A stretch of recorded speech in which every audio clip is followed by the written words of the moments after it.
안녕하세요. 반갑습니다. 말씀을 사모하는 여러분, 오늘도 말씀이 여러분의 삶을 이끌어가는 힘이 되고 능력이 되기를 원합니다. 길잡이가 되기를 원합니다. 오늘은 마태복음 8장과 9장의 말씀을 통해서 치유하시고 회복시켜 주시는 우리 예수님의 은혜에 대해서 함께 나누기를 원합니다. 8장과 9장을 이제 우리가 읽겠는데 1장부터 7장까지는 예수님이 이 땅에 오셔서 사역을 준비하신 과정이라고 보면 됩니다. 1장부터 4장은 예수님이 어떤 배경으로 천국을 주시기 위해서 어떻게 오셨는지를 설명하고 있고, 잃어버린 에덴 동산을 되찾아 주시기 위해서 주님이 이 땅에 오신 예수님이 먼저 구약에 있는 모든 율법들을 바로 정리를 하시죠. 그래서 그 천국을 소유한 천국 시민들이 어떻게 살아가야 하는가를 먼저 기준을 말씀해 주셨는데, 율법을 완전케 하시면서 완성하시면서 우리에게 주신 황금률, 그걸 산상수훈이라고 그러죠. 5장부터 7장 잘 못 지켜지고 안 지켜지고 있는 부분들을 주님께서 고쳐주시고 완전케 하시고 또 실천케 하십니다. 그러고 난 다음에 이제 예수님의 사역이 시작이 되는데, 예수님의 사역이 시작되는 이 8장과 9장 부분에는 무수한 예수님이 그 질병들을 치유하시고 귀신들을 추방하고 자유케 하시는, 회복시켜 주신 주님의 모습이 나옵니다. 예수님은 어떻게 이 땅에 그 천국을 전파하실까? 천국이 되지 않는 죄와 질병의 결과로 찾아온 이 질병으로 인해서 부자유하고 괴로워하고 아파하고 붙들려 있는 이런 사람들을 해방시켜 주심으로써 하나님의 나라가 이 땅에 오는 그 걸음을 재촉시켜 주시는 거죠. 그러고 난 다음에 천국 복음을 전파하십니다. 자, 그래서 8장과 9장에 일어나는 주님의 치유 사역을 먼저 좀 살펴봅니다.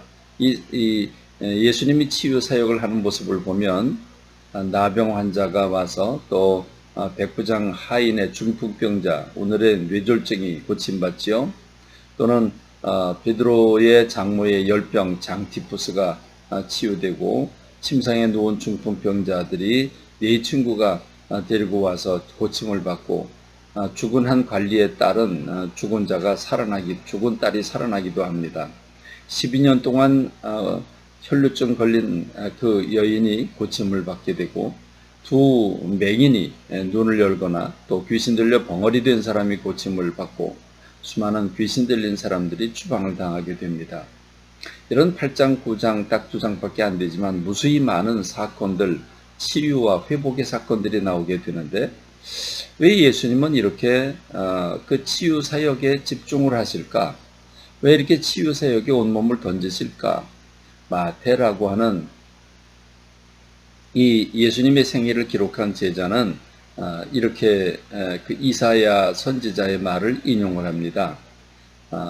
마태복음 8장 17절에서 이는 선지자 이사야를 통하여 하신 말씀에 우리의 연약한 것을 친히 담당하시고 병을 짊어지셨도다 함을 이루려 하심이더라 그랬습니다. 이사야 선지자는 예수님께서 이 땅에 오신 목적이 우리의 연약한 것을 담당하고 우리의 질병을 짊어지시기 위해서 오셨다라고 말씀하고 있습니다. 그래서 예수님이 죄의 결과로 찾아온 이 질병과 죽음의 문제를 온 몸으로 각 마을을 찾아다니면서 해결해 주시는 모습을 찾아볼 수 있습니다. 그래서 예수님은 그 병자들을 그냥 보지 않죠. 그래서 예수님은 그 고통받고 귀신 들려 고생하고 죽어 아파하는 사람들의 마음을 헤아립니다. 마태복음 9장 36절에 보면 무리를 보시고 불쌍히 여기시니 이는 그들이 목자 없는 양과 같이 고생하며 기진함이라 이렇게 말씀하고 있습니다. 예수님은 그들의 마음을 아셨습니다. 불쌍히 여기셨습니다. 그래서 질병을 치유하시고 그 다음에 천국 복음을 전파하십니다. 자, 그래서 예수님의 사역을 한마디로 이렇게 얘기를 하죠. 예수께서 모든 도시와 마을에 두루 다니사 그들의 회당에서 가르치시며 천국 복음을 전파하시며 모든 병과 모든 약한 것을 고치시니라. 예수님의 사역을 한마디로 간추린 겁니다. 그렇습니다. 그런데 여러분, 관찰해 보면 예수님은 어떻게 질병을 치유해 주셨을까? 질병을 치유하는데 무슨 조건이나 방법은 없을까?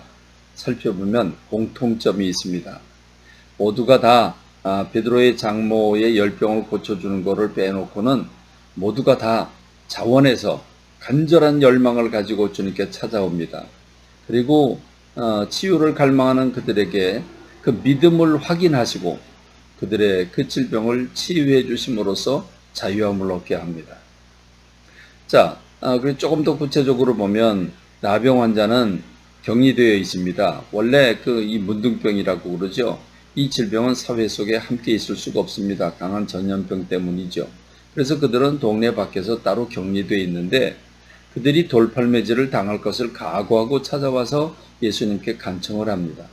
백부장은 집에 가서 고쳐준다고 그랬는데 아니라고, 내가 집에 예수님을 모시기에 감당치 못하겠다고, 말씀만 해달라고, 그러면 내 병이 하인이 나을 거라고. 중풍병 걸린 사람의 친구 4명은 침상채로 들고 옵니다. 예수님은 그들의 믿음을 보시고 고쳐주십니다. 심지어 한 관리는 죽은 딸, 그 집안이 난리법석일 텐데 그 죽은 딸을 버려두고 예수님께 와서 내 집에 와 내 딸의 몸을 대시면 내 딸이 살아날 줄로 믿습니다. 이렇게 간청을 합니다. 그래서 죽은 딸이 살아납니다. 두 맹인의 경우는 내가 달려와서 예수님께 엎드리는데 예수님이 내가 능히 일을 할 줄로 믿느냐? 라고 요청하시고 그 믿음을 확인하시고 주님이 치유를 해 주십니다. 그러므로 얻는 결론은 본인의 갈망입니다. 오늘 우리가 질병에 걸리거나 문제가 있거나 약한 것과 힘들고 어려운 문제가 생기면 스스로 해결하려고 그러지 말고 세상에 의존하려고 하지 말고 주님께 찾아오되, 지금 이 사람들처럼 주님께 찾아오면 문제가 해결될 것을 믿고 그리고 간절한 심정으로 오는 것처럼 그렇게 주님 앞에 찾아오는 걸 우리 뭐라고 그럽니까? 기도라고 합니다. 기도해야 합니다. 믿음을 가지고 기도할 때 오늘도 동일한 역사가 우리들에게 일어나는 줄로 믿습니다. 예수님은 2000년 전에 죽으신 그대로 계신 게 아니라 살아계신 주님인 줄로 믿습니다.